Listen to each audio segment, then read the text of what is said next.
countdown of our episodes, and this is episode 22, and I am going to be taking a little break from the guys. We're down to our last two guys, the Mooch and then the Psycho guy, which is kind of why I started this. But another reason why I started doing the Johanna Banana show was because I was also dealing with the death of my father. And that was something, it is still something that I'm dealing with. But we have come to a year. Yes, it's so hard to believe because sometimes it still seems like it was yesterday. And so this is the anniversary of my dad's death. He passed away June 6th. The drugs finally kicked in and took him away at 9:45 at night. It was 9:46 on June 6th that my dad passed away. And I have not shared the story, the day, because I wasn't ready to. For some reason, I kind of, and it's true, I kind of always had it in my head that it's probably going to, you'll never get over it. My dad kind of instilled in me that people never get over things. They learn to live with them. There's certain things that you just never get over. And of course, I'll never get over it. But I am learning to live with it. And today is the year anniversary. So my dad was a big movie buff. And I thought it was really fitting that Aiden and I would go to the movies on the anniversary of my dad's death, which is today. And so we went and saw Top Gun. And it was awesome. You liked it, right, Aiden? Yeah. It was good. We had a good time. Good time. And now I am ready to share the story of my dad, the day that I had to take my dad off of life support. Okay, so very close to my dad. I talk to him every day, if not 2 times a day. And but I knew something was wrong. It was about 2 weeks that it seemed to all happen within 2 weeks. My dad had called me and I was driving home from work, and my dad called me. He didn't sound like himself. This was 2 weeks before my dad passed away, and he had called me, and he sounded off. The great thing about my dad was he never stopped. Even though he retired, he still volunteered in the church. He volunteered for the American Red Cross. Aiden has all of his badges in his room. All of the stickers not stickers, but little badges with the lanyards of his pictures. So he has his badge from when he volunteered at the American Red Cross. He has his badge from when he substitute teachered. He was a substitute teacher for a little while. He worked for a group that was called First Things First, and it helped young families, needy families, low-income families to get the necessary things that they needed, diapers and formula and that kind of thing. Another thing that my dad did that was really awesome, and he stayed really active, was he volunteered at this clinic that my dad lived on the border of Mexico, and so these kids from across the line in Mexico, they wait in line for hours on end to see doctors. Most of them have cleft palate. Some of them have cerebral palsy. So my dad was once a month. My dad was very involved in that, and he would go down to the church where all these kids would wait in line, and he would translate. He would translate between the parents and the doctors. So my dad was very active. He was not one of these retired people that just sat at home and watched TV shows when they retired. He didn't do that. He was always on the move, volunteering, helping out, going places, And so when he called me and he sounded not all there, I knew something was wrong. And he said, um, I said, Dad, how are you doing? And he said, not well. It's really hard. I'm struggling. All he kept saying was, I'm struggling, Johanna. I'm struggling. And I felt that something was off. And so I called my aunt, and she told me, she was trying to protect me, but she did tell me that something's up. Something is up. She's like, something's up with your father. He's been keeping some secrets about his health and that sort of thing. He didn't ever want to worry us. And I think he knew that, but he didn't know what was completely going on with him. My dad was falling a lot. The last time we saw my dad was April 24th, and he was weak, really weak. He had been falling a lot, and it was weird to see my dad frail for the first time. He was frail, and he had a walker, and that was hard to see my dad with the walker. You always see, the thing is, as kids and adults, you always see them as a certain age. Like, you grow up and you do your things, but you never expect the adults in your life to ever grow up. I don't know what it is, but you just don't.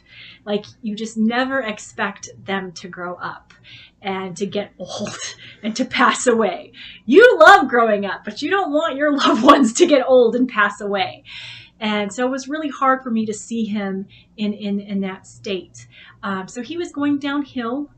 My aunt was taking care of him, and that made me really worried because my aunt's 4 years older than my dad. And I thought, oh my gosh, she cannot be taking care of my dad. And my dad, he was having a lot of issues. He was falling a lot. My aunt had to call the fire department numerous times. The scariest moment for me, and I think for Aiden and I, is one morning my dad woke up and he was all confused and he was all disoriented and he was in a panic state, and he asked my aunt, where is Johanna and Aiden? They just robbed a bank. We need to find them. And when that happened, I thought, oh my God, it's dementia, And so as my dad was going downhill, and I could tell, and I didn't know what was going on, is kind of when I realized, Aiden, that's when I had started my eating disorder. I started my eating disorder before my dad even passed away. And I only have trouble eating when I'm really upset. Like, I just have so many issues eating when I'm in a transitional period. And a lot of people do, Unfortunately, why do you go one way or the other? I don't know why some people overeat or don't eat enough. I wish there was a happy medium, but it never is, right? It's one way or the other. You overeat or you don't eat enough. I don't know.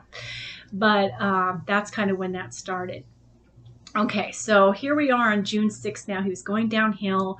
I knew things were getting bad. I called my surrogate mother. I knew. You have that feeling, and you just know this is it. And I had that feeling, and I was like, this is it. And it was devastating. And so this is when we knew that it was getting really bad, is when my aunt went in that morning. Ironically, it was a Sunday morning, huh? My dad's day. It was Sunday morning, and my aunt went in, and she couldn't wake him up.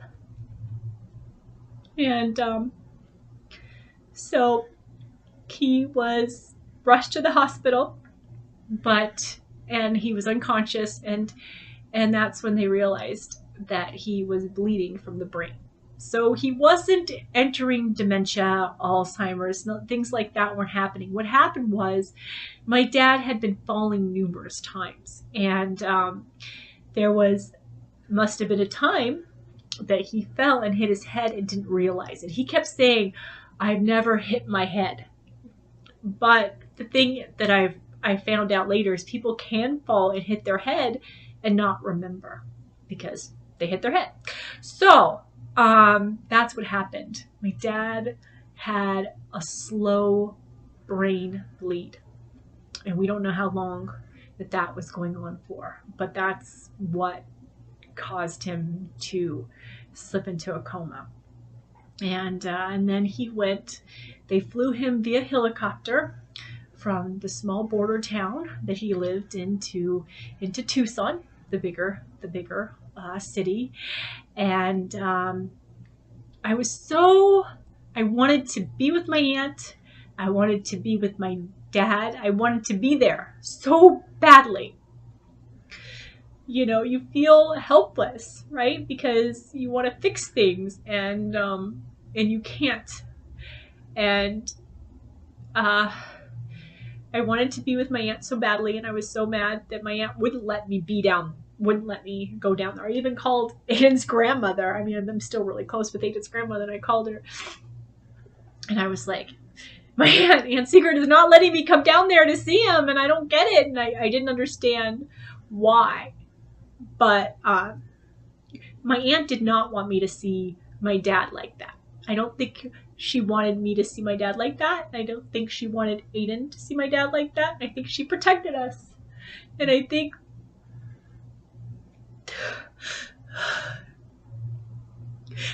that is why I wasn't able to go down there to see my dad. And I wanted to see my dad, but she wanted us to remember what my dad looked like and what he was like the last time that we saw my dad. And I still have that in my head, because the last time I saw my dad, I didn't give him a hug, which is kind of weird, but I was scared to give my dad a hug because he was so frail. And I think as I saw him, the last time I saw my dad was at the church, ironically, right? My dad's hangout. And he was walking away with the walker. And I will always remember that. And I thought I should have hugged him, but I didn't. I don't have a lot of regrets because I talk to my dad every day, several times a day. And if you know me, and my friends know me, everyone knows me, I always say I love you at the end of every conversation. Okay? And I'm so grateful that I've always done that. I always tell people I love them because I do love them. And you should always do that. And I don't have any regrets about that. But so June 6th, rushed to he was at the rush to Tucson, and he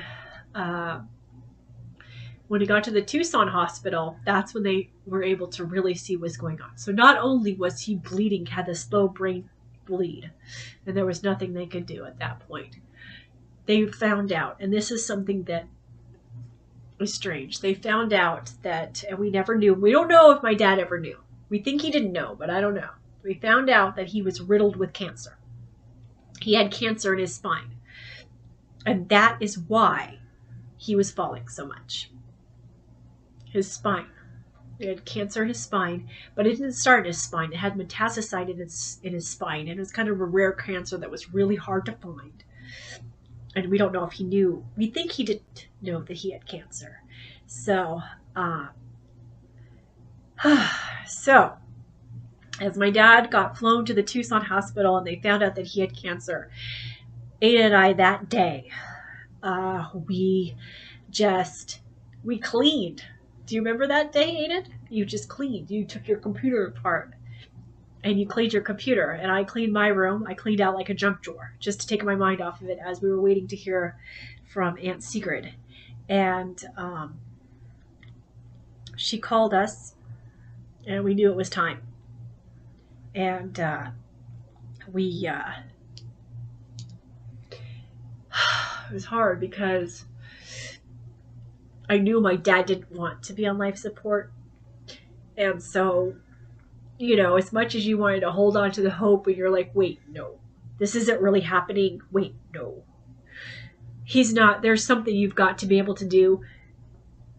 I knew that there wasn't anything I could do.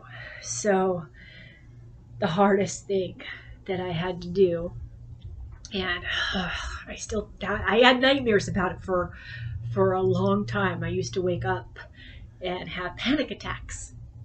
But I had to take my dad off of life support, and I had to give that authorization to ugh, yuck. It's a yucky part of life, to take my dad off life support.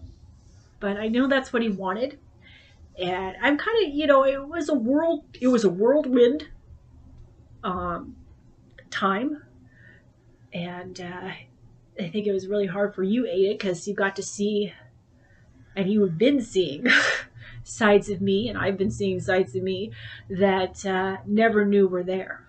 Um, yeah, losing my dad, the hardest thing I've ever been through. I felt so lost. He was my best friend, and as you know, he was the one good guy in my life. He really was. And besides Aiden, I guess you're a good guy in my life, but it was really tough.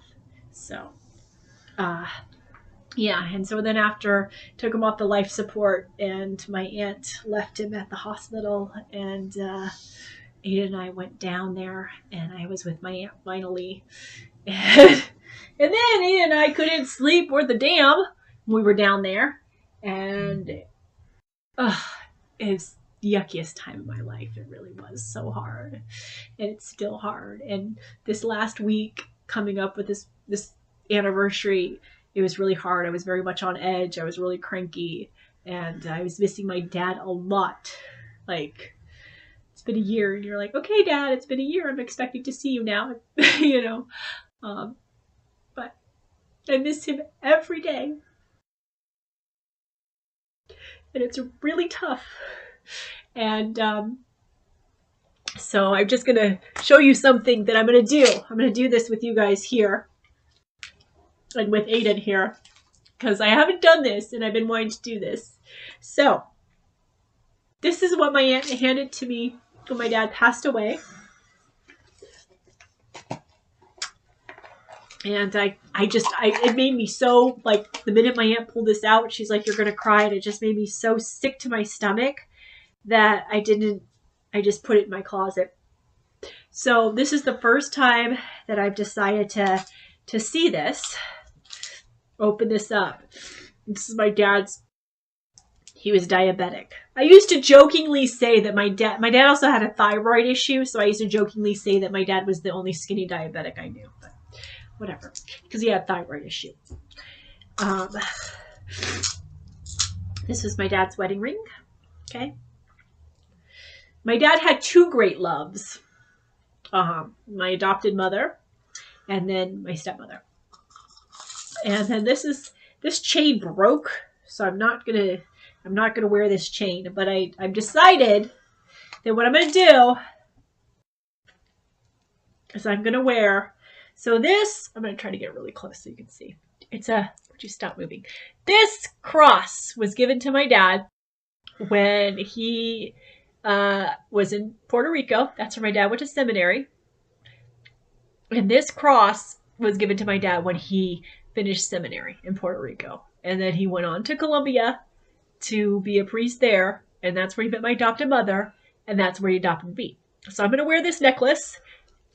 My dad was a huge animal lover, like me, and this is the saint. Oh, wrong saint. There's two saints on here. Okay, this is Saint Joseph, the animal. My dad loved the blessing of the animal service, so this was Saint Joseph's. I'll wear this medal, and then this is another saint, which I'm not sure. I'm gonna have to ask somebody. But this is another saint. Anyways, my dad wore these on this chain that broke. My dad wore these pendants all the time. And those were his favorite pendants. And I'm feeling like I'm finally at that point, Aiden, that I'm going to be wearing them. And I think it's fitting because KP gave me this necklace for my birthday. And it's a purple cross. And the minute I saw this necklace, I thought, this is what I'm going to put my dad's pendants on. And I'm going to wear this necklace. this is what I want to start doing now. I think I'm finally ready to wear my dad's necklace, Aiden. And so I'm going to do it. I remember my dad wearing these pendants, that cross and everything when I was a kid, Aiden. I used to even remember playing with it when I was a little kid. And I sat on my dad's lap. So I'm going to put them all together with, because KP has given me a lot of strength. And this is a purple cross. Ironically, she gave me a purple cross. She knows I love purple. So I'm going to put them all together. And I'm gonna wear this necklace now, from now on, Aiden. And this is the first time I've opened this. The first time I've gonna wear this necklace. And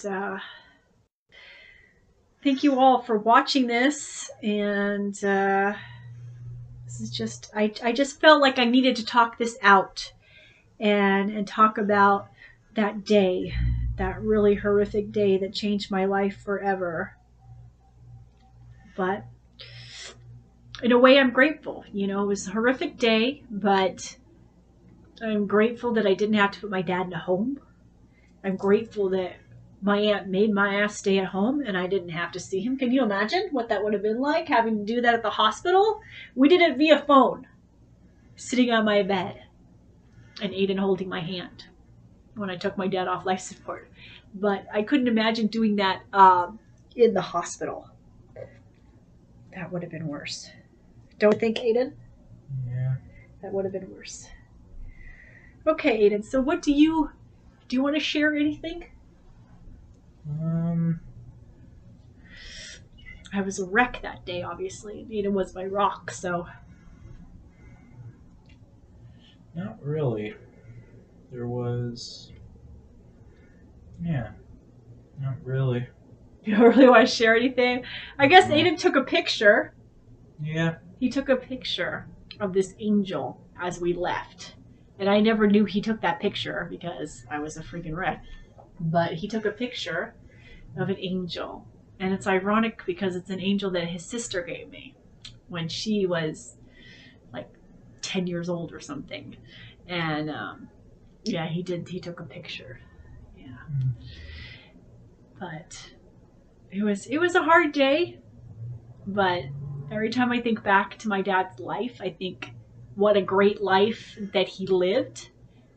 He lived all over the world, you know, joined the Peace Corps, and everything. And, you know, like what I love most about my dad is the fact that he was so accepting, loving, not judgmental, and where I get my love and my heart and my compassion for others, and my understanding, that's all my dad. So I realized something today that I never thought of, because you feel such a loss. You feel, God, you know, I lost somebody, and you miss them, and you give anything to hear their voice or see them or talk to them. But you know, you have to also realize that they're a part of you, that they don't go away. My dad is still a part of me, and a part of Aiden, part of my aunt. And so, you know, the stuff that he taught me and the things that he instilled in me and the love that he showed for Aiden and I, it's never going to go away. It will always be there.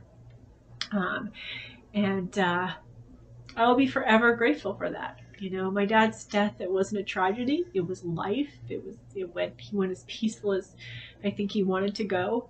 But, you know, I miss him. I really do. But I know that he's a part of me, and that makes me feel better. So we're gonna go to the next clip, which I actually filmed. Aiden and I filmed it back in March in Nogales, and it's my little thing, because I never really thought about heaven, and you know I'm not very religious, so I'm kind of like, I don't know. But I did film something. I did start to think about heaven. And when we were in Nogales at one time, I'm like, Aiden, I want to share this story of where I think my dad's at right now. And so we're going to go to the next clip, and it'll be in Nogales in front of my favorite painting at my aunt's house. And it's going to be talking about my dad. And Hi, Johanna Banana here. And I am actually down here in my father's hometown.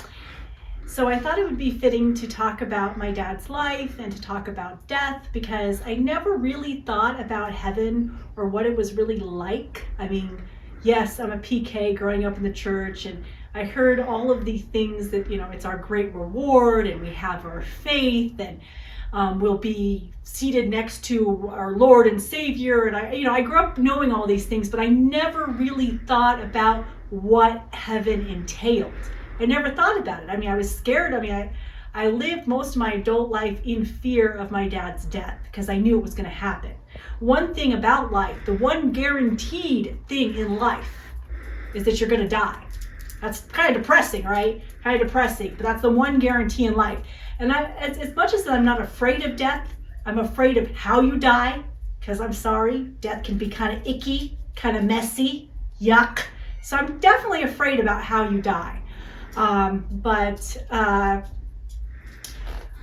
after my dad passed, I wanted to I really kind of got to thinking about where he went, right? Because first, it's really hard when somebody dies.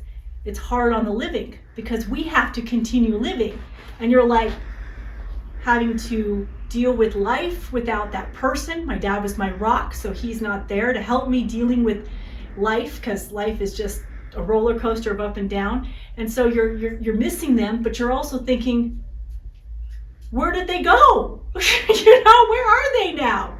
And everybody has different takes on that. Everybody has different rituals on that.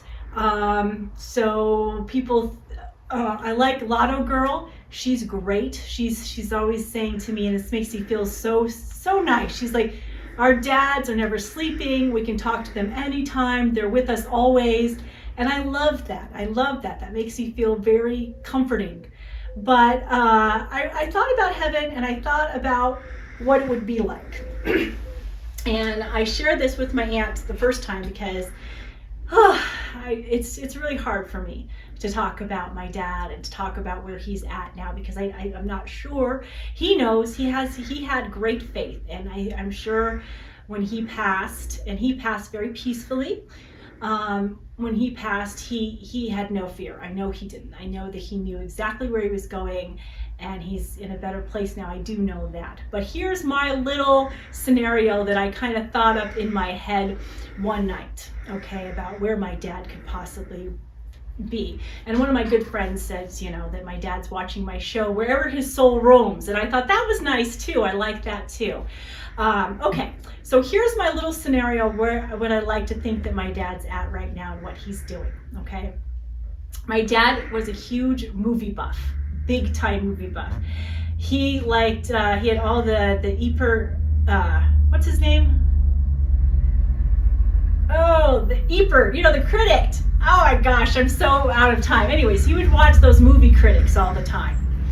Roger Ebert, and he had their books, and he was a big movie buff, and he loved movies. And so what I'm thinking is that he and God, and Jesus too, are watching like movies. Like I picture them, I know this is so silly, but I have to picture them in a cute little thing. So I picture my dad and loved ones, family members, because they say that you're going to be reunited to loved ones. I think I picture them all in a movie theater. All of our loved ones in a movie theater with God, maybe Jesus, maybe some angels up in there, we don't know. But watching our lives, watching us, making sure that we're okay. And I'm hoping that my dad and God are watching my life and Aiden's life and my aunt's life, and I'm hoping that he's seeing the progress that we've all made, because our lives are completely different. When you lose a loved one, your life changes. and you start to live a different life. And it's different. My life is different. All of our lives are different. We're blessed because we had him in our lives, but we have to learn to live without him. So I'm hoping that he is up in heaven and that he is watching our greatest hits of our lives and how we're doing. And yeah, so that's my little scenario that I have on heaven. And I would love to know your feedback on that. What do you think that your loved ones are at? You know, where do you think that they're doing right now? And do you talk to them on a daily basis? Do you visit them at a cemetery? What kind of things do you do to help you grieve without your loved one? That's what I would like to know. Thank you for letting me share my little heaven story. Thank you. Thank you so much for letting me vent. I think this was like the most therapeutic one. I knew that because talking these things out, you know, talking all these relationships out, talking the death of my father out, just kind of sharing those feelings that I was going through, you know, and I'm still going through it. It's still difficult, but I am learning to live. We are learning to live our new lives without my dad. But like I said before, my dad lives within us, and so that's awesome. And next week, we are going to be doing another. I know, I'm really taking a break from my guys. I think because these last two guys were, they were all blech. But these last two were like, but then again, I was mourning for my dad, so I was not in my right state of mind in these last two relationships. But I'm just going to take a little break again, because the next episode that we want to talk about, the next thing that we're going to talk about is autism. I have a couple of my viewers have some autistic kids, and Aiden's autistic. He's on the spectrum, as they say. So if any of you are bored and you want something to do, Google the spectrum, okay? It's like a freaking fortune cookie. I think we're all autistic on some level, okay? Seriously, like we can all... It's like a horoscope or a fortune cookie, because we can all find ourselves in there somewhere in this lovely spectrum. So we're going to do an autism episode. Aiden's going to share, and I'm going to share, we're going to share stories of Aiden's autism, and because he wasn't always this chill dude. No. Aiden, yeah. Aiden was kind of cray-cray. Aiden used to do the stemming, and I used to sing that song, "You spin me right round, baby, right round."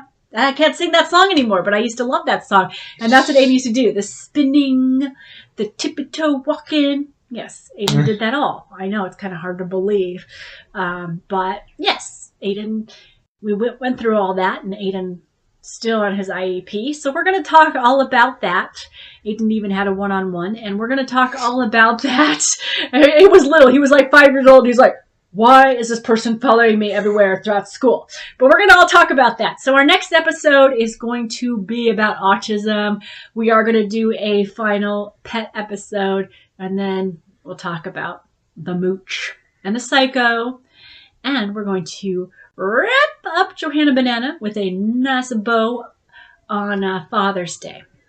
And I will be talking about my dad, not about his death, but about his awesome parenting skills and some of the things that he did. And I remember so much as a little girl. And I'm going to share some of those stories on Father's Day. And that will be my final episode of Johanna Banana, will be Father's Day. So, yes. Anyways, thank you for watching Johanna Banana.